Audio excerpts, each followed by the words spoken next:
주로 부산, 경남, 울산, 그리고 대구, 경북 이런 영남 지역에 있는 그 국가 사업들, 공익 사업들에 대한 토지 보상 사건들을 전문으로 하고 있습니다. 제 소개를 간단히 드리면은 저는 이제 고향이 경남 김해입니다. 고향이 김해고 계속 김해에서 살고 자랐었고, 또 이제 저희 친가는 강서구 명지, 그리고 저희 외가는 또 대저동입니다. 또 여기 저희 그 아버님 친구분도 와 계신데, 제가 항상 이 강서구 쪽에 그 사업장을 가다 보면은 제 고향 선배님들 뵙는 느낌 들어서 마음이 따뜻하고 더 열심히 해야 되겠다 생각을 많이 하고 있습니다. 저는 이제 김해고등학교를 졸업하고 이제 서울에 그 대학을 졸업하고 난 다음에 처음에는 감정평가사를 먼저 했습니다.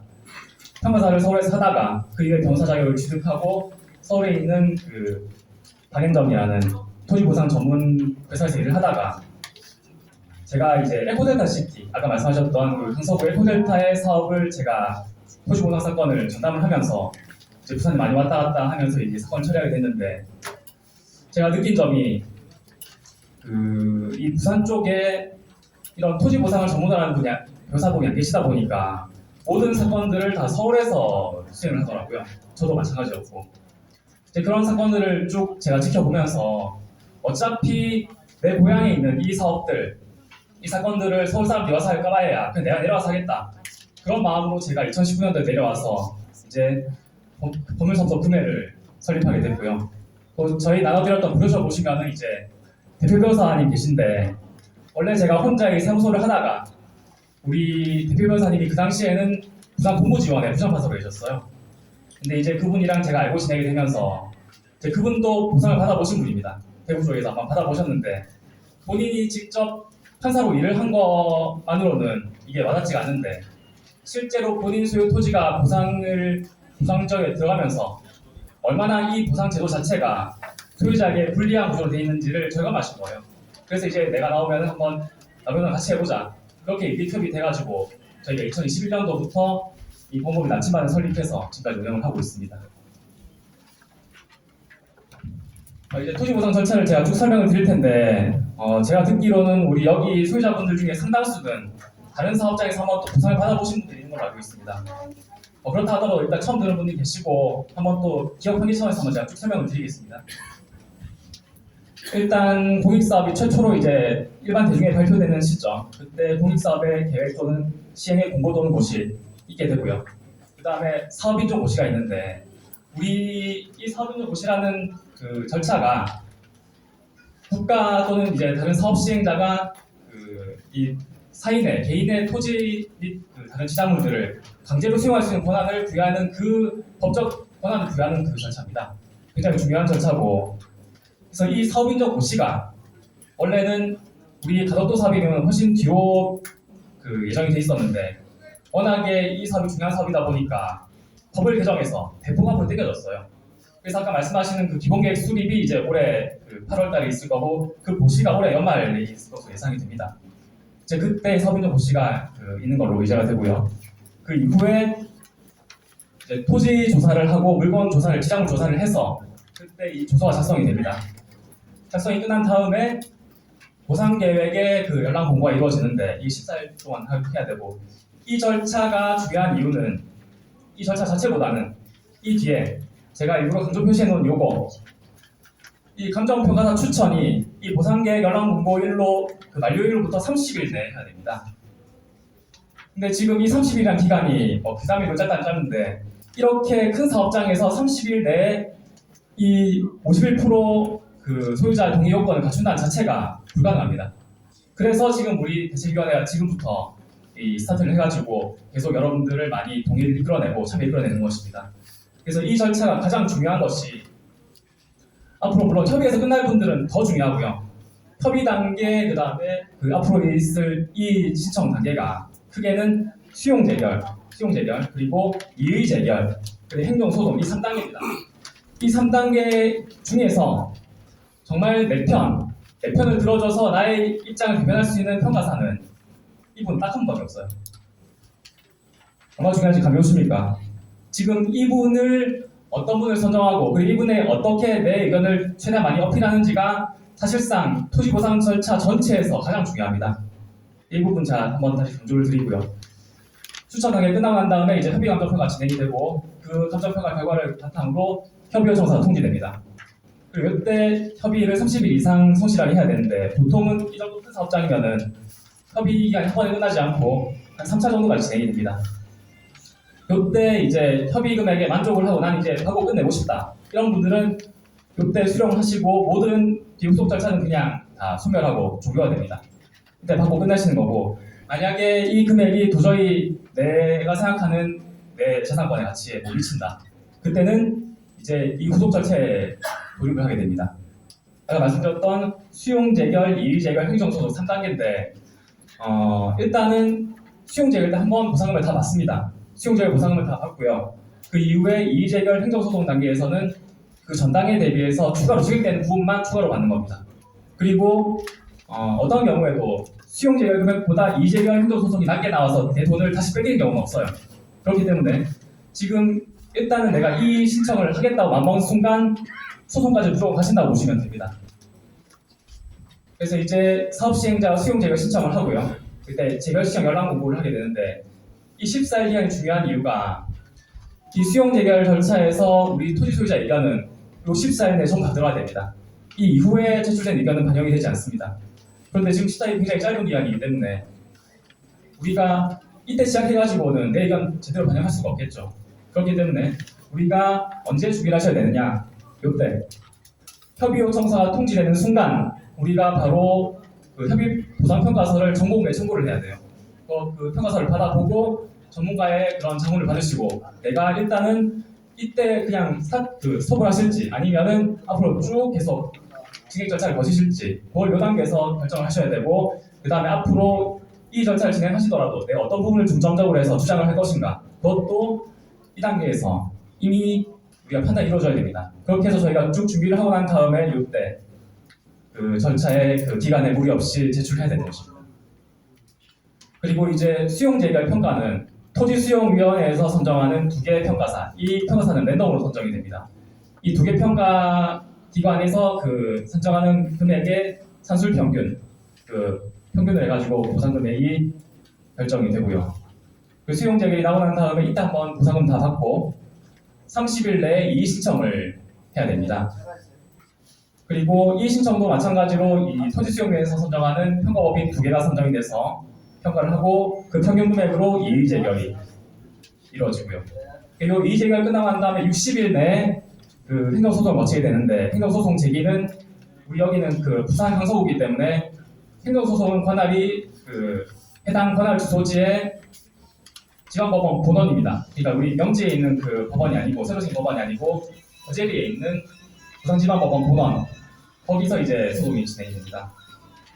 보통 많이 궁금해하시는 게 다 끝날 때까지 얼마나 걸리느냐 그 말씀 많이 궁금해하시는데 일단은 우리가 협의 금액 나오고 협의 기간 끝나고 난 다음부터 시작을 했을 때 수용 재결 6개월, 이의 재결 6개월, 행정소송은 8개월 내지 12개월 정도 그렇게 진행이 됩니다. 이제 그렇게 해서 모든 절차가 이제 행정소송에서 마무리가 됩니다. 물론 이제 행정소송은 또 뭐 항소심, 상고심 이제 2심, 3심 갈 수도 있긴 있는데 그건 굉장히 예외적인 경우고 대부분은 1심에서 끝이 납니다. 사실 이제 이런 그 전체적인 그 절차에 대한 설명은 우리 지금 대체에서 운영하시는 가덕도 TV에 제가 설명한 걸 보셔도 되고 많은 정보가 그 인터넷에 이미 많이 공개가 되어 있습니다. 제가 오늘 이 귀하신 시간 내주신 여러분들께 어떤 말씀을 드릴까 생각을 하다가 실질적으로 우리가 소송에 들어가게 됐을 때 어떤 식으로 구성 중에 이루어지고 어떻게 그 결정이 났는지 이런 거 한번 제가 보여드리고 싶어가지고 사례를 준비해봤습니다. 이 사례는 이제 말씀드리지만은 개인정보가 포함되어 있습니다. 그렇기 때문에 외부 유출은 절대 삼가 주시길 바라고 지금 우리 촬영하시는 것도 이건 제가 대시고 공개하지 않겠습니다. 오로지 여기 계신 분들에게만 공개하는 부분이니까 그 부분 좀 지켜주시기 바랍니다. 이 사례는 첫 번째 사례입니다. 에코델타에서 제가 직접 수행했던 사례고요. 이 대상 물건은 일단 토지가 2개였습니다. 대지하고 잡종지 그리고 지상물은 이제 주택이 제일 큰 거고 창고도 있었는데 이 잡종지가 문제였어요. 우리 보통 그 전답에다가 콩나물 재배사, 버섯 재배사 지으면은 그게 잡종지로 바뀌죠. 이 땅이 딱 그런 케이스였습니다. 근데 이 잡종지가 이름이 잡종지지만은 스타트가 농지고 사실상 농작물 콩나물 재배사 자체도 이런 그 농작물을 재배하는 그런 시설이다 보니까 사실 이 기준적으로 대장지가 굉장히 좀 애매합니다. 일단 잡종지가 정답은 아니죠. 그렇다고 우리가 주택 집 짓고 사는 대지도 아닙니다. 그렇기 때문에 이거를 기준점을 대지에서 깎느냐 아니면은 전답에서 올리느냐 이 차이가 있는 거예요. 근데 지금 여기 보시면은 이때 요 대지가 제곱미터당 82만 원이었고요. 그리고 잡종지는 35만 원. 절반 이하 가격이죠. 요거는 전답으로 평가된 거예요. 그래서 저희가 이 금액을 보고 그 평가서를 한번 공개 첨부해서 받아보니까 실제로 이 기준을 전답으로 잡았더라고요. 이때 말씀드리겠지만은 그걸 알 수 있는 이유는 비교 표준지, 우리 공시지가 기준 평가인 건 다 알고 계실 거고 그 공시지가라는 게 이 비교 표준지를 기준으로 하는 공시지가입니다. 그래서 이거를 전답을 기준으로 하다 보니까 이제 이 금액이 나온 건데 그래서 이제 그 이분 당연히 그래서 만족 못 하시고 이 일을 하셨겠죠. 그래서 수용 대결 절차에 들어가서 여기서 좀 참고될 수 있는 부분이 뭐냐면은 우리 보통 이런 특수한 쟁점이 없을 때 그 토지의 경우에 특히 내 토지의 가치가 토지의 보상금이 실제 가치에 비해서 너무 낮게 산정이 됐다. 이런 거는 모두 다 하는 주장이에요. 이런 주장들, 이런 일반적인 시세에 대한 쟁점이 있을 때 보상금 증액률이 제 경험상 요 대지 보시면 되는데 수용 재결 때 한 3%, 이의 재결 때 한 1%, 이 정도가 평균입니다. 물론 뭐 업다운은 다 개별적으로 있긴 있지만 이런 경우가 굉장히 많고 실제로 이 사례에서도 그렇게 나왔어요. 이 대지는 그냥 뭐 특별한 쟁점이 없으니까. 근데 잡종지의 경우에는 수용 재결 때 오히려 지금 2%가 좀 작게 나왔어요. 그래서 저희가 이건 납득을 못한다 그래가지고 이의 재결 때 굉장히 강하게 주장을 한 덕분에 이의 재결 때는 이 6.4%가 증액이 됐습니다. 한번 보상 받아보신 분들 아시겠지만은 이의 재결 때 6%는 정말 꼭지까지 올린 거예요. 정말 많이 올린 건데 이렇게 하더라도 사실은 우리 소유자들이 생각하는 잡종지의 실제 가치에 비해서 많이 못 미치죠. 그래서 결국은 이 사건은 소송까지 가야만 해결되는 사건이었던 거예요. 그래서 이 소송의 절차에 돌입을 해서 제가 어떻게 주장을 했냐면은 일단은 기초에 기본적으로 농지였지만 여기에 콩나물 재배사를 건축했을 때 잡종지로 변경된 토지에 대해서 과연 이 전답으로 선정했던 비교 표준지 선정이 적절했는가? 이 부분이 제일 큰 쟁점이었고요. 두 번째로는 지장물 중에서 주택. 왜냐하면 이 소유자분이 건축업 하시는 분이었는데 본인 살 집을 짓기 위해서 굉장히 고급 자재를 가지고 지으신 거예요. 그런데 기존 협의평가, 수용재결, 이의재결 평가 때는 그냥 일반적인 그 자재를 가지고 하는 걸로 금액이 산정되다 보니까 실제 가치에 비해서 많이 못 미치게 되었죠. 그 다음에 뭐 전체적인 수준의 저평가 이런 얘기를 했는데 거기에 대해서 이제 피고 주장인데 사실상 뭐 기존의 협의 수용 이재 감정인들 모두 다 똑같은 의견이었는데 이 잡종지는 농업용 시설 부지인 콩나물 재배사 이 농업용 시설이기 때문에 여기에 대한 비교 표준지는 농경지로 하는 게 적법하다. 그렇게 주장을 했고 계속 똑같이 인정이 됐어요. 소송 전까지. 그리고 뭐 주택 가격, 보상 가격 적정하다 이렇게 주장이 됐는데 제가 어떻게 이제 소송에서 되는지를 말씀을 드리면 일단은 제가 두 가지로 금액을 내봤습니다. 한 가지는 비교 표준지를 아예 대지로 완전히 그냥 일반적인 뭐 주택이나 뭐 상가나 이런 대지로 했을 때 얼마냐? 훨씬 높겠죠. 그 다음에 근처에 창고 용지인 표준지가 있었습니다. 이거는 뭐 잡종지랑 똑같진 않지만은 그래도 비슷한 거죠. 여기 한 이유는 뭐냐면은 제가 재판을 많이 해보니까 우리 판사님들이 성향이 원고 피고 한쪽에다가 일방적 유리한 판결을 잘 안 알려주는 경향이 있어요. 스스로 이제 본인의 역할이 물론 정당한 판결도 있지만은 이 원피고 사이에 그런 적절하게 중재를 해가지고 문제를 해결하겠다 이런 또 성향들이 강하십니다. 그러다 보니까 제가 이거 참고 용지 한 개만 해가지고는 그 100대 빵이 될 수도 있겠더라고요. 그래서 일부러 제가 100 이상, 한 150대는 금액을 한 개 먼저 산정을 해놓고 내가 100불을 양보해도 이거는 돼야 된다. 그렇게 전략적으로 접근한 겁니다. 그리고 현장 검토 신청을 했어요. 현장 검증이 뭐냐면 우리 뭐 형사 사건에서 많이 나오는데 판사님들이 현장에 나와가지고 실제 한번 그 현장을 보는 거예요. 근데 형사가 아니라 이런 인사행정에서는 잘 안 나오십니다. 어차피 그냥 뭐 토지도 다 요새는 워낙에 형사들이 잘 나오기 때문에 그냥 그거 보면 되잖아요. 다 그렇게 얘기를 하시는데 저는 이것만큼은 절대 안 된다고 무조건 나오셔야 된다고 해서 제가 강하게 설득해가지고 그때 한번 재판이 끝났다가 다시 열렸습니다. 그렇게 해서 제가 재판부 전체를 다 데리고 왔어요. 그렇게 해서 우리 토지, 보상 대상 물건 토지도 보여드리고 그 다음에 비교 표준지 원래 기존에 선정됐던 농경지하고 지금 제가 주장하고 있는 참고용지, 대지 한번 비교해봐서 한번 실제로 눈으로 보시라고 과연 일반인들의 관점에서 어느 게 더 적절하냐 이런 거 제가 강하게 주장을 했습니다. 그리고 우리 지장 주택에 대한 경우에는 또 이런 부분이 있어요. 소송에서는 우리가 토지랑 그 지장물이 두 개가 있는데 요거를 같이 소송에 올라갔을 때 두 개를 같이 감정하게 되면은 그 토지 가격은 올라가고 지장물 가격은 내려가고 이런 경우가 종종 발생을 합니다. 플러스 마이너스 하면은 결국은 토지 오른 것만도 못한 금액으로 받게 되는데 그래서 저희가 보통 뭐 특별한 경우가 아니면은 소송 단계에서는 저희 수임을 하더라도 지장물은 소송하지 않겠다. 토지에 대해서만 저희가 두겠다고 설명을 드려요. 근데 이 케이스는 좀 달랐습니다. 이거는 아까 말씀드렸듯이 주택이 워낙에 고급 자재로 지어졌기 때문에 이런 부분들은 우리가 따로 감정을 받아야 되겠다 싶어가지고 전략적으로 토지랑 지장물의 그런 소송 절차를 분리했습니다. 그래서 지장물은 어차피 이건 철거될 건데 이거 철거되면은 뜯기니까 감정을 못한다. 그렇게 주장을 해가지고 미리 감정을 받았어요. 그렇게 지장물을 12% 올렸습니다. 올리고 토지는 이제 본 소송 절차에서 또 감정을 여러 번 진행을 했죠. 그렇게 한 결과 이제 우리 대지 소송에서 2.1% 수행이 됐습니다. 만약에 제가 주장했던 그 비표준지 쟁점 인정이 안 됐다면은 그 접종지도 2.1% 수행이 됐을 거예요. 별 차이 없이. 근데 이거는 우리 주장 인정이 됐습니다. 그렇게 해서 얼마 인정됐냐면 48%가 증인이 됐어요.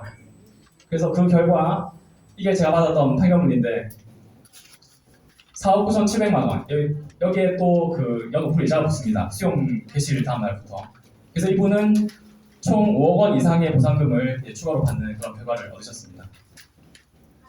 이 건은 성공 케이스고요.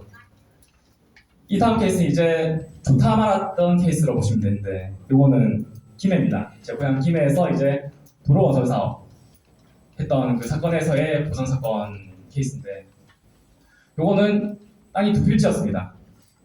요게 그 실선으로 되어 있는 부분, 요게 전체 그 두 개 합친 토지 형상이고요.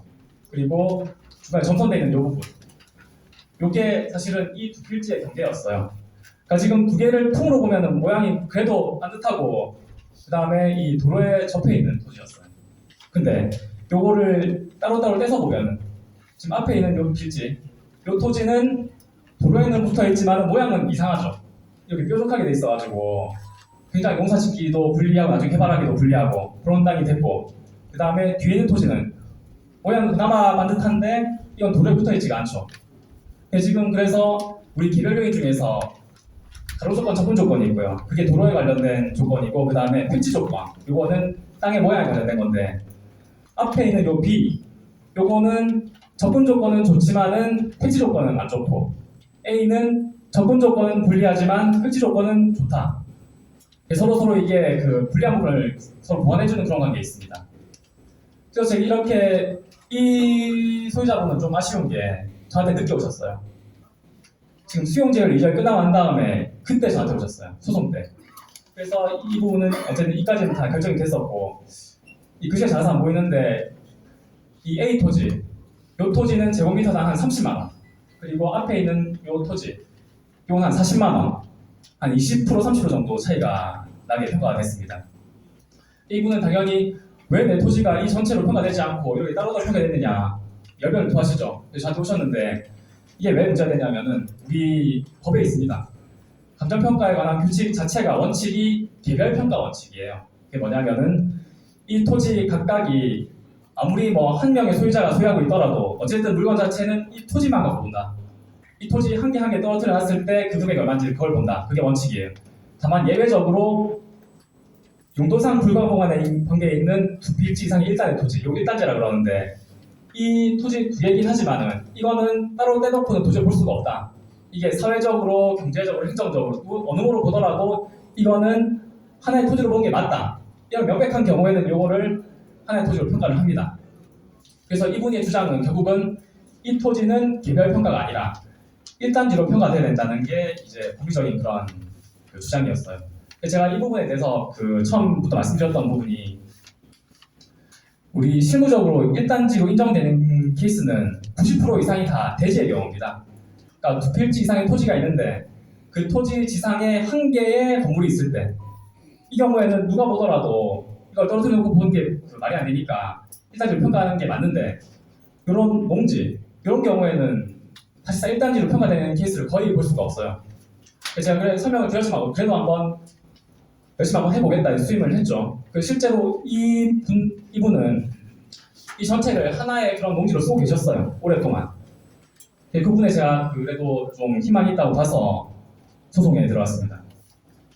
그래서 지금 제가 어떻게 주장했냐면은 일단 첫 번째로 우리 두 토지가 현재 소유자인 원고의 소유에 이르기까지 수십 년 동안을 계속 두 개를 통으로 다 거래가 됐었어요. 한 개씩 따로따로 이게 사신 게 아니고 그런 걸 보더라도 이 토지는 따로따로 거래하는 게 안 맞고 두 개를 통으로 평가를 했는 게 맞다. 그게 일반적인 상식에 부합한다. 그게 첫 번째. 두 번째로는 제가 연도별로 홍사진을 다 뗐습니다. 이거를 몇십 년치를 다 떼가지고 이거 보시라고 재판부에다가 이 이용 상황 자체가 필지랑 관계없이 수십 년 동안을 계속 하나의 농경지를 이용해왔다. 이런 부분을 제가 입증을 했어요. 마지막으로 아까 제가 말씀드렸던 부분 이거를 따로 빼놓지 않고 한 개의 토지로 평가했을 때 서로 각 토지의 불리한 부분을 서로 보완해주는 관계에 있다. 이런 부분을 제가 강하게 또 주장을 했습니다. 그 결과 인정이 됐습니다. 이렇게 해서 우리 뒤에 있는 지금 도로에 떨어진 토지 그 토지는 30%가 올랐습니다. 그리고 앞에 있는 토지는 한 3.6% 올랐고요.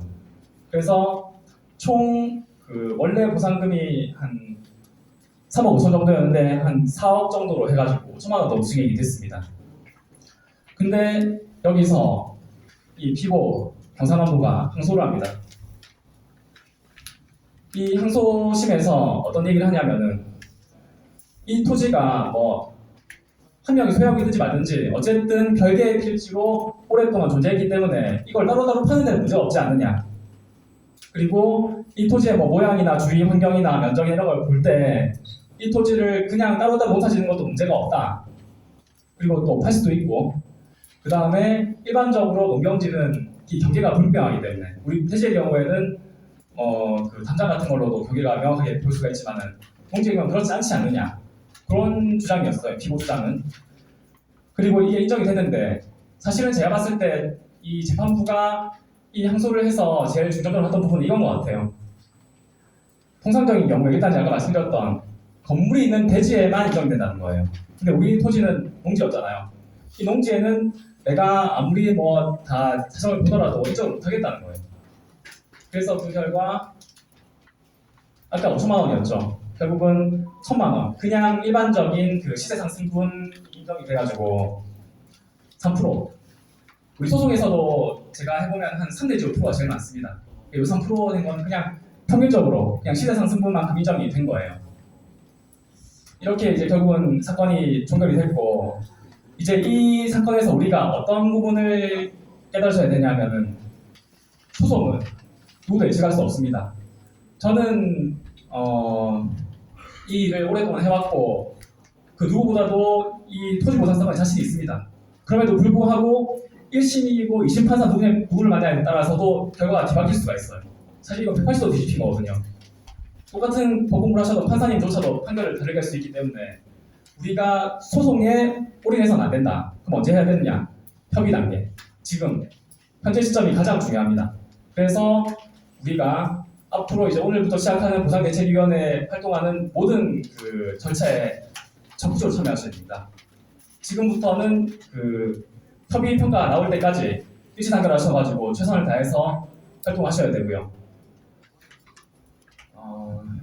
그리고 이제 지금 제가 설명했던 부분 중에 상당수는 제가 오랫동안 블로그를 운영해 왔습니다. 그래서 네이버에 제 이름 치시면 나오고요.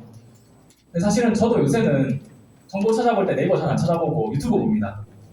그래서 이제 제가 최근에 요 유튜브 채널을 개설했어요. 부동산 변호사 나영 치시면은 지금 이제 최근에 개설해가지고 영상 2개 올라가 있을 텐데 앞으로 제가 일주일마다 한 개씩 올릴 테니까 그거를 제가 좀 신경 써서 만들고 있습니다. 그래서 참고하시면 좋을 것 같고 예. 한번 보시고 도움 되시면 구독과 좋아요 부탁드리겠습니다. 예, 여러분 제가 뭐 이제 오랫동안 변호사업을 해오고 물론 저도 사업자 운영하는 입장에서 이 사건 하나하나가 뭐 다 제 매출액이랑 연관되기도 합니다, 솔직히. 그런데 저는 이 강서구의 제 고향이기도 하고 이런 토지 보상 절차에서 이제 소유자분들에게 정당 보상을 받을 수 있게끔 최대한 도와드리는 거, 그 자체를 제 직업의 소명의식으로 생각하고 있습니다. 그래서 오늘 이 창립총회 참석을 시작으로 해가지고 우리 가덕도시공항 보상대책위원회 이 회원분들이 최대한 많은 보상금을 받으셔서 이제 이 국가 사업으로 인해서 우리가 생산상 피해를 받지 않게끔 열심히 도와드리겠습니다. 예, 이상입니다. 감사합니다.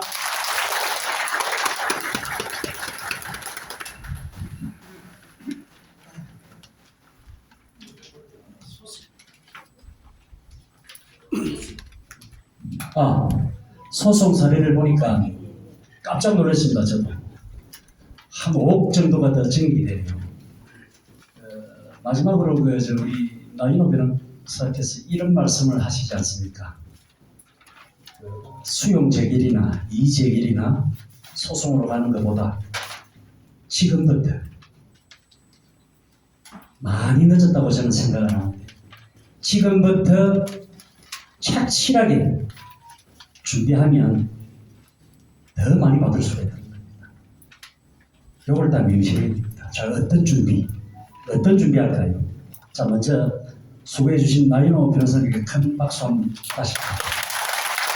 자, 그래서 어떻게 하면 지금부터 어떤 준비를 하고 어떻게 하면 보상을 많이 받느냐, 이게 제일 중요한 거 아닙니까?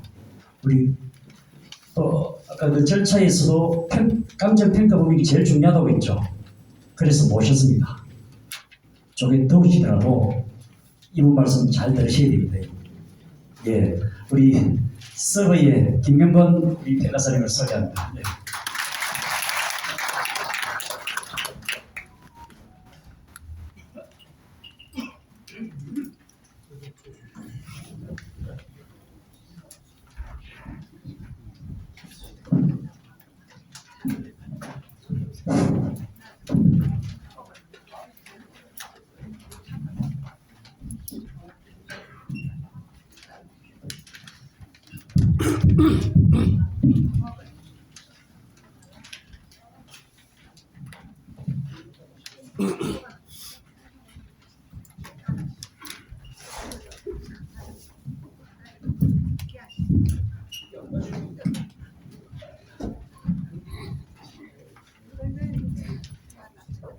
이제 보상 평가에 대해서 이게 설명을 하자 이렇게 하면 참 몇 시간을 해야 될지, 몇 시간을 해야 끝날지 정말 이거는 우리가 이제 보상 평가라 하는 거는 여러분들께서 이제 특히 이제 이 사업 인정 고시하는 게 있는데 사업 인정 고시는 뭐 올 한 12월 달 정도 난 걸로 그렇게 알고 있습니다.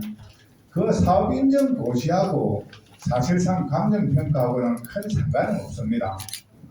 우리가 이제 이 토지를 이제 적용하는데 올해 사업 인정 고시가 되면 올해 2023년 1월 1일 기준 이제 토지를 적용하고 거기에 이제 사업 인정 고시가 돼가지고 내년에 하게 되면 그것도 이제 2023년에 사업 인정 고시가 되면 2023년 토지를 기준하게 됩니다.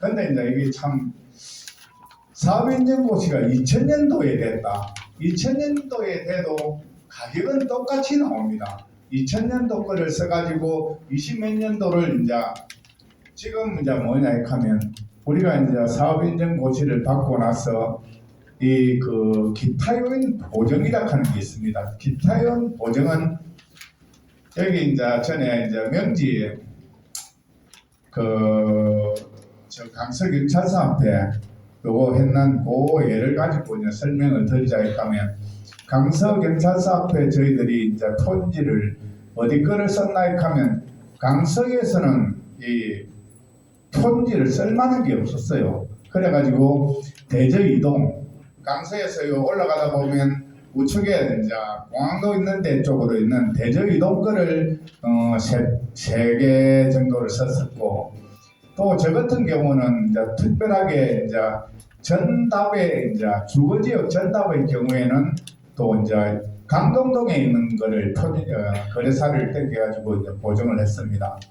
그 뭐냐 하면 여기에 이제 주거지역들 이제 전답, 주거지역 이제 대지들 이제 표지하고 주거지역 전답 표지, 그 다음에 이제 그린벨트의 전답 표지, 그린벨트의 이제 공장들, 그 다음에 뭐 그린벨트 전답관 4개 표지를 써가지고 이래 했는데 이 감정서상에 이렇게 보면 이제 표지를 이제 고르기 위해서 거래 사례를 우리가 한 그때 몇 개 정도 이렇게 나열을 했다 하면 121개 거래 사례를 나열을 했습니다.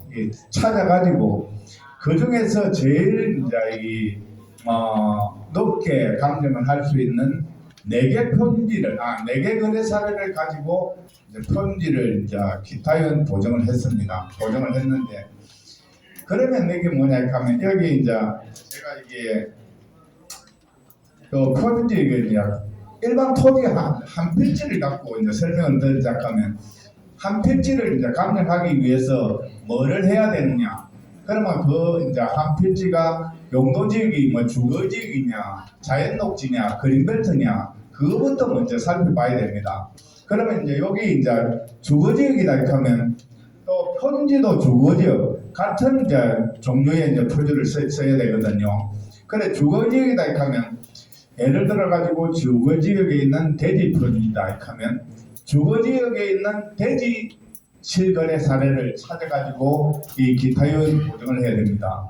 근데 이제 주거지역 이제 실거래 가격 대지 표지들도 찾아보면 가격대가 여러 차이가 있을 겁니다. 뭐 10원짜리부터 여기 이제 우리가 내가 나중에 요거는 아마 대책위원회 이제 하부를 끌고 가려고 생각하고 있는데 주거지역의 대지 표지들도 우리가 찾아보면 한 121개 중에 여기 주거지역에 이제 표준인데 우리가 이제 매매사를 찾아낸 게 121개를 찾았습니다. 찾아가지고 그 중에 제일 이제 요거를 활용하기 좋다고 생각되는 표준지를 이제 적용해가지고 산정을 했는데 요 표준지도 이제 우리가 이제 보통 세 군데 법인들이 이제 세 군데 이렇게 이제 평가를 하게 되거든요. 그 세 군데가 틀림없이 이렇습니다. 세 군데가 이렇게 가면 사업생태 쪽에 이제 한 군데가 있을 거고